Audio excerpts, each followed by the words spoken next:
حتیٰ اذا بلغ بین السدین، جبکہ یہ پہنچے ان دونوں دیواروں کے درمیان، وجد من دونہما قوما، تو انہوں نے پایا ان دونوں کے ورے ایسے لوگوں کو، لا یکادون یفقہون قولا، یہ لوگ بھی ایسے تھے غیر متمدن، کوئی بات سمجھتے نہیں تھے، یعنی زبان ایسی ہوگی کہ جو ان کی سمجھ میں نہیں آ رہی تھی، لیکن یہ کہ کسی نہ کسی ذریعے سے انہوں نے اپنا ایک مطلب، اپنی ایک عرضداشت پیش کی۔ قالوا یا ذا القرنین، انہوں نے کہا کہ اے ذو القرنین، ان یاجوج و ماجوج مفسدون فی الارض،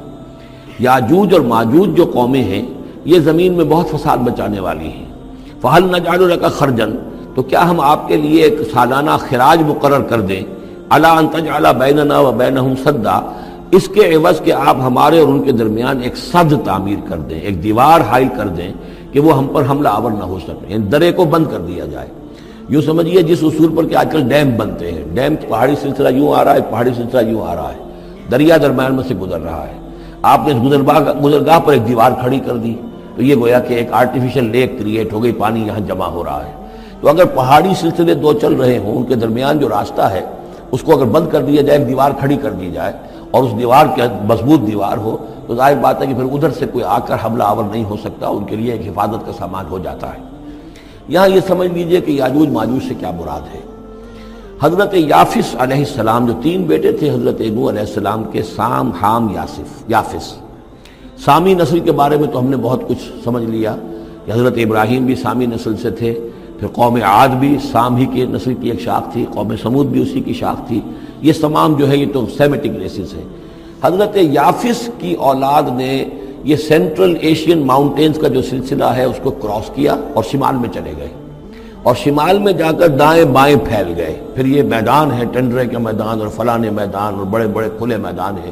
تو گویا کہ ایشیا کو درمیان میں جو سلسلہ کوہ تقسیم کر دیتا ہے، ایک شمالی حصہ ہے، ایک اس کا اس کے جنوبی حصہ ہے، یہ شمالی میں چلے گئے اور جا کر پھر پھیلے۔ پھیلنے میں وہ مشرق کی طرف آئے تو چین اور ہند چینی تک یہ ساری قومیں جو ہیں یہ یلو ریسز، یہ انہی کی نسل سے ہیں، اور مغرب میں چلے تو روس، اور روس سے ہو کر روس کے ساتھ ملتا ہوا علاقہ اسکینڈینیوین کنٹریز کے ساتھ، پھر وہاں سے وہ اتر کے، اور یورپ کے بھی جو یہ مغربی ممالک ہیں، اینگلو سیکسنز جو ہیں، یہ بھی در حقیقت اسی سے اسکینڈینیوین کنٹریز سے اترے ہوئے لوگ ہیں۔ تو یوں سمجھ لیجئے کہ ویسٹرن یورپ اور ایسٹرن یورپ کا بھی خاص طور پر شمالی علاقہ، اور پورا یہ روس کا علاقہ، اور پورا صحرائے گوبی، اور پورا چین، اور وہاں تک جو ہے ہند چینی تک، یہ یافس کی نسل ہے۔ یافس کے جن بیٹوں کے نام تورات میں آئے ہیں، کئی نام ہیں، وہ کوئی ایک دو نہیں، ان میں گوگ اینڈ میگوگ بھی ہے، توبال بھی ہے، موسک بھی ہے، موسک ایک شخص کا نام ہے، اور ماسکو ہو سکتا ہے کہ اسی نے آباد کیا ہو اور وہیں سے وہ نام بنا ہو۔ توبال اور بالٹک سی جو ہے اس ایریا کے اندر جو ہے، بالٹک سٹیٹس، توبال ان کے ایک بیٹے کا نام تھا، یہ تورات کے اندر نام دیے گئے ہیں۔ گوگ اینڈ میگوگ، جاجوج ماجوج، یہ بھی انہی کے بیٹوں کی۔ یہ تمام اقوام جو ہے یہ وحشی ہیں،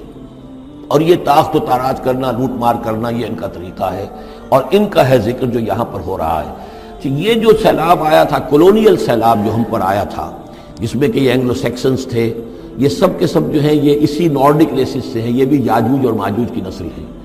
ایک سیلاب ان کا آ چکا ہے جو آیا تھا یورپ کے سے نکل کر، یہ کولونیل سیلاب آیا اور پوری دنیا کے اوپر چھا گیا تھا، ایشیا اور افریقہ کو انہوں نے فتح کیا، کولونائز کیا۔ اب اگرچہ ان کی وہ بساط ایک دفعہ تو لپیٹ دی گئی ہے، وہ واپس چلے گئے ہیں، انڈائریکٹلی ہم پر حکومت کر رہے ہیں، ابھی ان کے جو ملٹی نیشنلز ہیں ان کے ذریعے سے، یا بینکوں کے ذریعے سے، IMF کے ذریعے سے، ورلڈ بینک کے ذریعے سے انڈائریکٹ حکومت ہے جو نیو ورلڈ آرڈر ہے۔ لیکن یہ ہے کہ ابھی ایک اور جو سیلاب ان کا آنے والا ہے وہ آتا ہے احوال قیامت کے معاملات میں۔ آرمگڈون کے بعد جب حضرت مسیح علیہ السلام کا نزول ہو چکے گا اور یہودیوں کا خاتمہ ہو چکے گا، اور پھر یہ کہ تمام جو عیسائی ہیں وہ مسلمان ہو جائیں گے، عیسائیت ختم ہو جائے گی حضرت مسیح علیہ السلام کے آنے کے بعد، اور مسلمان اور عیسائی مل کر ایک ملت بن جائیں گے، سب مسلمان ہوں گے۔ اس کے بعد آخری سیلاب پھر آنا ہے جو اس کے خلاف، وہ احادیث میں آتا ہے، پھر وہ یاجوج اور ماجوج کا ہوگا۔ اور میرے نزدیک یہ یاجوج اور ماجوج جو ہیں وہ ایسٹرن علاقے سے آئیں گے، چائنا وغیرہ سے، ہند چینی سے۔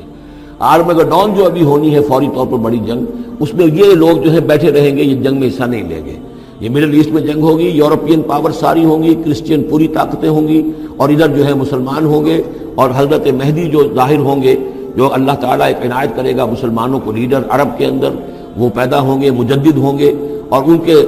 کے ذریعے سے عرب کے اندر ایک اسلامی حکومت بھی قائم ہوگی، لیکن ان کے لیے مدد کے لیے خراسان کے علاقے سے فوجیں آئیں گی، مشرق سے آئیں گی، اور یہ علاقہ جو ہے وہ ہے جو ہمارے قریب ہے اور ہم بھی اسی علاقے میں ہیں۔ اللہ تعالی ہمیں توفیق دے کہ یہاں وہ ہم پہلے اس نظام میں خلافت قائم کریں، تاکہ یہاں سے پھر فوجیں جائیں اور حضرت مسیح کے ساتھ ہو کر اور حضرت مہدی کے ساتھ ہو کر عیسائیوں اور یہودیوں کے ساتھ جنگ کریں، اور بالآخر پھر یہ کہ پوری دنیا میں اسلام کا بول بالا ہوگا۔ لیکن جب یہ ہو چکے گا اس کے بعد ایک سیلاب پھر آئے گا یاجوج اور ماجوج کا۔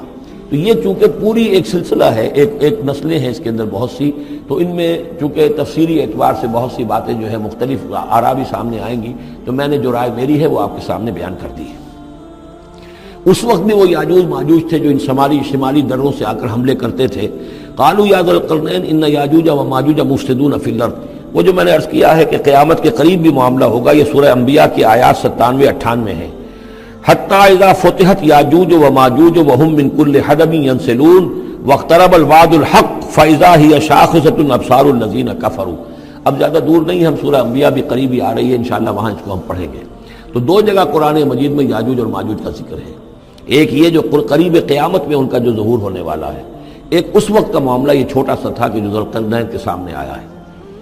تو کیا ہم آپ کے لیے ایک سالانہ خراج طے کر دیں تاکہ آپ ہمارے لیے یہاں ایک سد تعمیر کر دیں، ایک بند باندھ دیں یہاں پر؟